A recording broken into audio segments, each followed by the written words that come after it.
deutsche Stadt, ade. Alors, Samuel, on est ici à une de tes tables de travail. Ouais. Et c'est sur cette table, notamment, que tu vas polir tes liens. Exactement. Et réaliser ton montage.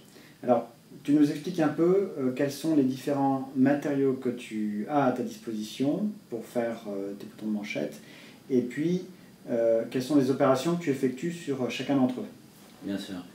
Alors, bon, à l'origine, on n'a pas parlé du lien, mais je passe beaucoup de temps dessus. Ce lien, en fait, je l'ai défini, je l'ai dessiné, ou voilà, je l'ai défini comme un pont. Parce que pour passer d'un pan de la chemise à un autre, ben, je me suis dit, un pont, pourquoi pas. Donc ça, pour être bien précis, hein, ça c'est le lien Samuel Gassman. Voilà, ça c'est le lien que j'ai dessiné et j'ai défini, puis de temps en temps, là en ce moment, je le retravaille un peu. Alors là, cet hiver, mais personne ne va voir la différence, mais je vais légèrement bomber le dos, légèrement. Parce que en ce moment, bon, mais c'est toujours le même lien. D'accord. Parfois, il y a arrondi les angles. Voilà, là en ce moment, j'avais envie de ça. Bon, mais c'est infime, j'ai rajouté 0,2 mm de bombé sur le dos. D'accord. Et visuellement, moi je le vois, et bon, voilà. Mais c'est plus pour me faire plaisir. Donc là, on part du dessin. Ensuite, on le numérise, enfin bon, il y a tout un boulot, voilà. Et c'est envoyé chez un maquettiste qui sort Donc il va sortir ça en 3D. Il va le sortir en 3D, exactement. Et de là, on fait une maquette. On essaie de corriger les défauts parce que quand je retouche, ben, le 0,3, parfois l'angle il est plus... Enfin bon, bref, voilà. Et à partir de là, une fois que la maquette est bonne, on fait un moule qui ressemble à ça. Voilà. Et donc on voit bien, c'est... Alors en fait, ça c'est utilisé par le fondeur. Donc ici je fais pas la fonte. C'est une sorte de grosse gomme. Alors on met la maquette en cire comme ça, tac, ça fait un moule. Le métal en fusion arrive dedans, fond la cire qui s'échappe sur les côtés et le métal prend la forme de ce lien. Et donc tu obtiens alors ça, une pièce. Là déjà j'ai un peu coupé le G, mais voilà, donc avec on voit le lien qui est déjà presque, enfin qui est brut de fonte, mais presque il a la forme. Ensuite il y a le jet de fonte que je vais limer, scier puis limer pour retrouver la forme parfaite. Et à partir de ça... Tu n'as jamais gardé un lien brut de fonte comme ça, pour un côté un peu sport ou négligé? Ouais, là, ça risque d'abîmer la chemise. Ouais. Bah, c'est très rugueux, c'est même un peu coupant. Avec la tête de fonte, comme tu dis. Ouais. Mais je pourrais, hein, je pourrais. C'est une matière qui est assez jolie, hein, mais bon, en tous les cas, voilà. Avec le poinçon. Alors, ça, c'est pas le poinçon. Avec la marque. Là, c'est voilà, ça c'est mes initiales. Et parce qu'en plus, là, on est sur du bronze, donc je poinçonne pas le bronze. Mais l'argent, ensuite, on le voit peut-être dans le champ, et j'ai ma poinçonneuse ici, et je poinçonne tous les liens argent de mon poinçon de mètre d'un côté, et de l'autre côté, je mets 925, c'est pour la qualité de l'argent. D'accord. Et aux États-Unis, ils me réclament ce poinçon. Voilà. Alors, et donc pour polir? Alors là, il y a plusieurs choses, il y a plusieurs étapes. La première, c'est le jet de fonte. Donc ça, il faut l'enlever. Une fois que c'est comme ça, la pièce elle est déjà visuellement, elle a la forme parfaite, mais elle est brute, elle ne brille pas, elle est mate, rugueuse et mate. Alors c'est un peu technique, mais première étape, c'est ce qu'on appelle l'émérisage. L'émérisage, c'est cette partie granuleuse, c'est comme une croûte, si je puis dire, une pièce de viande feuilletée. Ben, faut le virer, le feuilleter. D'accord. Alors, Avec de la... Traditionnellement, avec de la toile d'emery, c'est ça ou les exactement. Ouais. Alors, ça, moi, je l'attaque à la lime. Bon, Ouais. voilà, j'ai une petite lime. Et donc, tu enlèves la croûte. Et là, j'enlève une partie comme ça de la croûte pour pouvoir polir. D'accord. Parce que cette croûte, elle est non seulement rugueuse, mais en plus, elle est dure. D'accord. Donc là, il faut y aller avec du gros grain, quoi. D'accord. Ouais. J'attaque avec une lime un peu épaisse. Et puis petit à petit, eh ben, j'en prends une moins épaisse, puis une troisième. Ouais. Et là, je commence à avoir une surface. Rendu, ouais. Bah, une surface plus lisse, Ouais. quasiment lisse, et que je peux polir à ce moment-là. Et à ce moment-là seulement, je commence le polissage avec deux pâtes, une très grasse qui est, je dirais, comment dire, vulgairement qui est décapante, voilà, et une qui est beaucoup plus sèche, qui, elle, fait briller. Donc jusqu'à cette dernière étape, le lien, il brille pas. D'accord, donc ça c'est des pâtes à polissage, on dirait. Alors c'est des pâtes à polir. Ouais. Des sticks de Ouais, pâte à modeler un peu. Ouais. C'est la pâte à polir que j'applique avec des petites brosses comme ça. Et chaque pâte a sa brosse. Et à la fin, le lien brille. Mais ça, au bout de 3, 4, 6, presque 10 étapes. D'accord. Et c'est là-dessus que je passe presque tout mon temps. D'accord. Enfin, presque tous. À polir les liens. Parce qu'une fois que le lien est poli, qu'il brille et qu'il est magnifique, avant le montage, bah, j'essaye pas, j'aplanis la partie qui va être fixée au cabochon. Une fois qu'elle est aplanie à la lime, je la rends rugueuse. D'accord, pour que frottant. la colle puisse se fixer. Exactement. Autrement, rien ne va. Et une fois qu'elle est plate mais rugueuse, D'accord. et rugueuse, à ce moment-là, je commence le montage. Et seulement à ce moment-là. D'accord. Donc en général, je m'organise en faisant des séries. J'essaye de faire plus ou moins 10 paires, c'est-à-dire 20 liens dans la journée de polissage. Oui. Et le lendemain, je fais le montage. Donc 20 liens dans la journée à polir. Donc on est sur des opérations qui sont multiples, tu disais, une dizaine d'étapes pour chaque lien, et avec beaucoup de temps. Ça me prend la journée. C'est un travail de longue haleine, un travail de minutie et d'une finesse extraordinaire, de précision, mais avec la trace de la main. Ah, malheureusement, oui. Sur je sais que ça plaît. J'essaye de le faire de manière presque toujours égale et que ça soit parfait. Mais c'est vrai qu'une fois que j'ai fini, la trace de la main, quelque chose qui plaît, moi, et qui me déplaît, c'est que les liens, ils sont tous un peu différents. Donc après, une fois qu'ils sont polis, qu'ils sont bons, avant de faire les montages, je fais ce que j'appelle l'appairage. Ça veut dire que même si ils sont tous partis de la même maquette, le métal, il ne réagit pas tous les jours de la même manière à l'intérieur. Et donc, ils sont plus ou moins épais. Et puis, quand je fais le polissage, si je suis endormi, j'ai pris mon café, je n'ai pas pris mon café, j'appuie plus ou moins dessus. D'accord. Et du coup, ensuite, je les appaire, je regarde et je mets ceux qui vont le mieux ensemble pour que la paire de boutons de manchette finale, on ait l'impression que les liens soient identiques. D'accord. Mais c'est sûr que sur une même série, c'est beaucoup plus compliqué. Donc c'est intéressant parce qu'on est sur deux rêves complètement différents. Le rêve du client qui veut avoir un produit unique et que cette unicité se voit.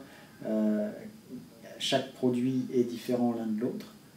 Donc Et c'est c'est la mon trace de la cauchemar. main, mais c'est le cauchemar de l'artisan qui, lui, passe ses nuits à rêver d'un Ouais. produit parfait, Ouais, exactement.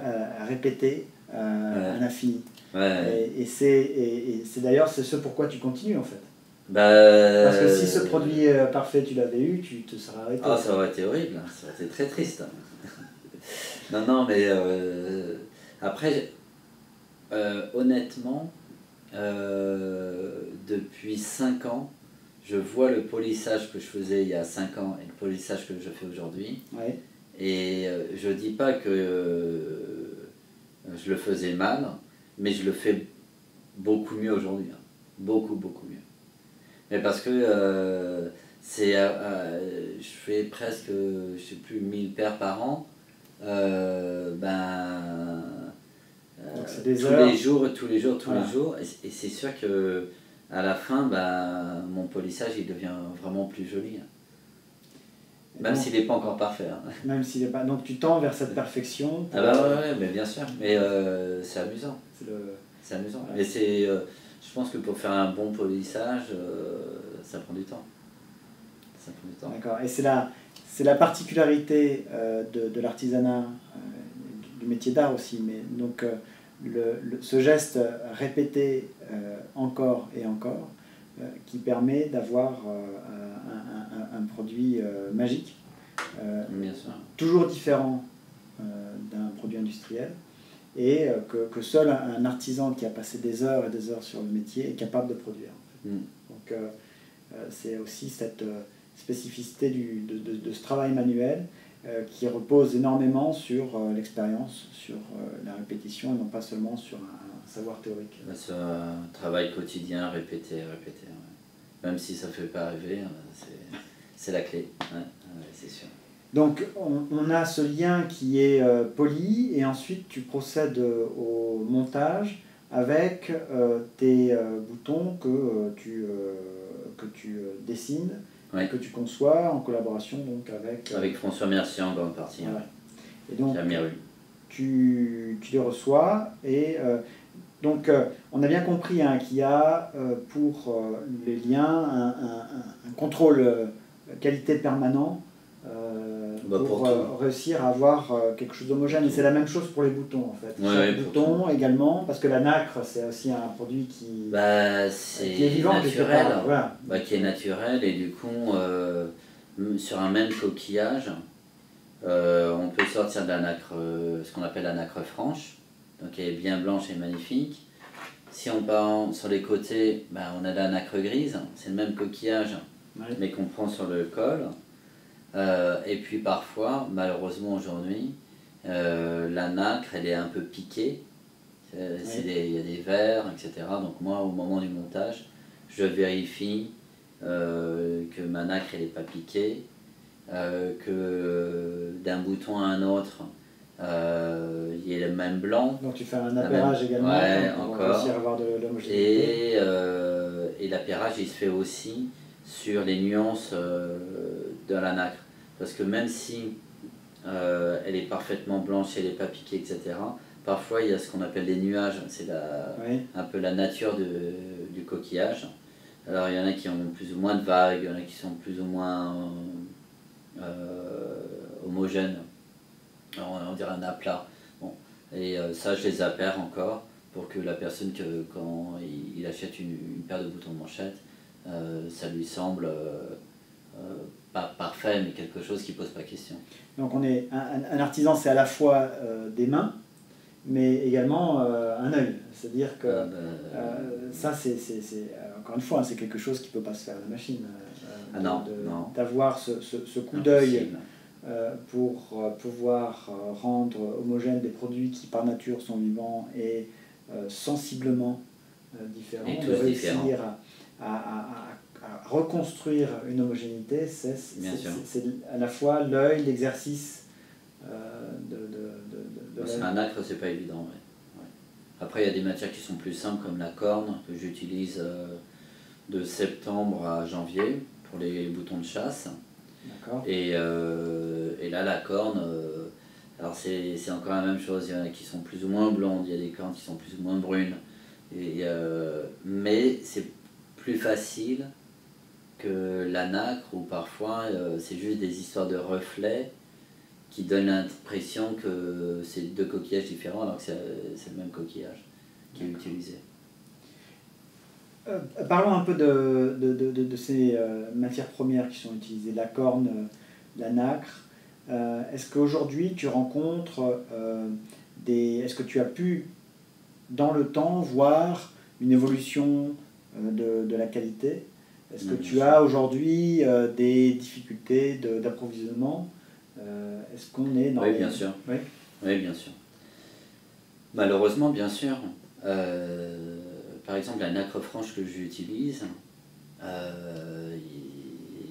y a 50 ans, il y en avait partout. Tout le monde l'utilisait. Oui. Absolument tout le monde l'utilisait.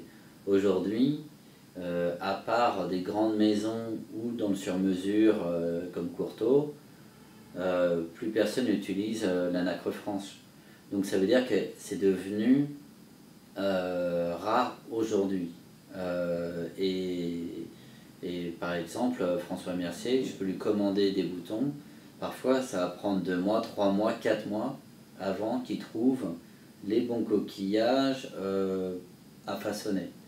Donc, non, c'est la même chose pour la corne. Tu disais que et la corne, c'est une catastrophe. tu te fournis en Bavière, tu disais. Oui, voilà. Et donc il faut c'est de la corne de quoi Oh, je sais pas. Je sais pas. Je sais pas ce qu'il utilise comme corne, c'est une bonne question. Benoît, la personne qui me fournit en corne, ouais. Lui, il est toujours à la recherche de cornes. Alors parfois, je ne sais pas s'il plaisante ou pas, il me dit oui, il faut que je demande à des chasseurs, etc. Mais c'est des histoires de trouver une bonne corne à utiliser. Ouais. C'est toute une histoire. Alors moi, j'ai de la chance, je l'utilise que de septembre à janvier. Mais si je lui demandais pour toute l'année, je suis sûr qu'il serait incapable.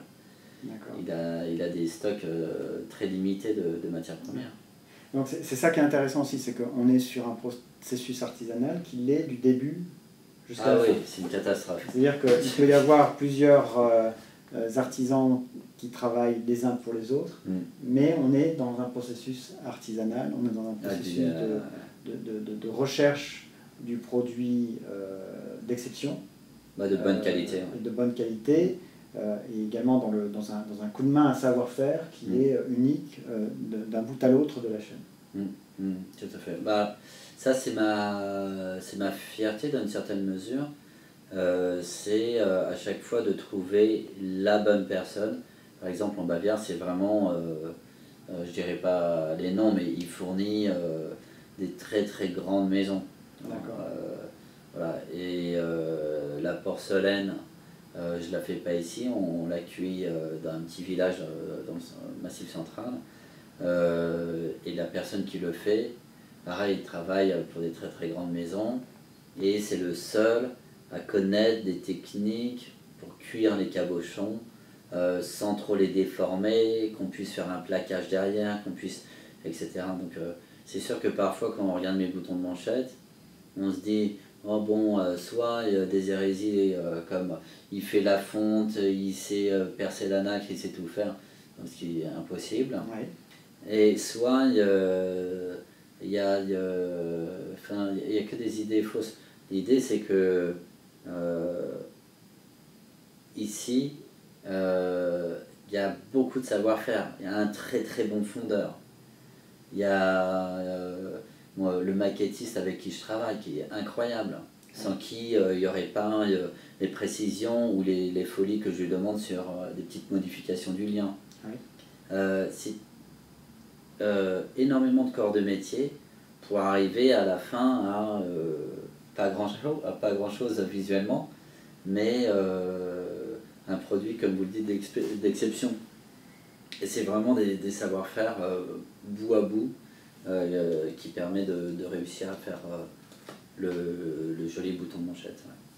Donc voilà, on a toute une histoire au poignet, une histoire vraiment singulière en fait de savoir-faire, de produits exceptionnels, mais qu'on porte tous les jours avec soi. Oui, oui. Enfin, personnellement, oui. C'est un bon fournisseur. Bon.